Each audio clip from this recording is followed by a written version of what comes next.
Hello guys, narito ang pagkakaiba ng white sugar at brown sugar.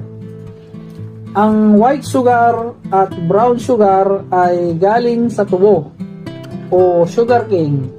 Pero may ilang pagkakaiba sila sa proseso, lasa at gamit. Una, proseso ng paggawa. Ang white sugar ay dumaan sa refining process o mas pinino. Tinanggal ang molasses.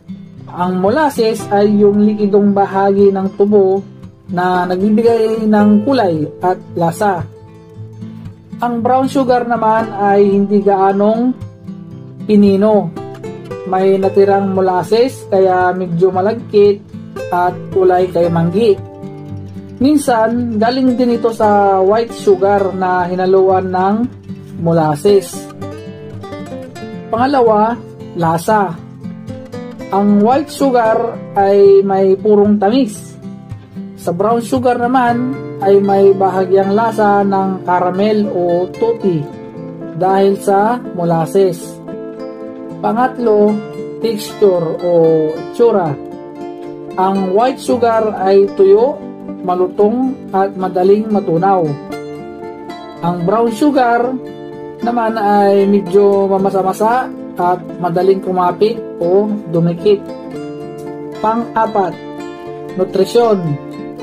Ang white sugar ay halos purong sucrose at kakaunting nutrients. Ang brown sugar ay may kunting minerals tulad ng calcium, potassium, iron at magnesium mula sa molasses. Pero sobrang kaunti at hindi ganon talaga ang nutrients na ito. Panglima, gamit sa pagluluto.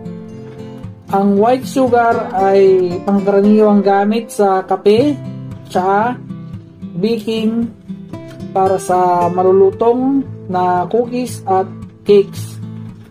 Sa brown sugar naman ay madalas gamitin sa mga recipe na nangangailangan ng moisture o flavor, halimbawa brownies, moist cakes at barbecue sauce.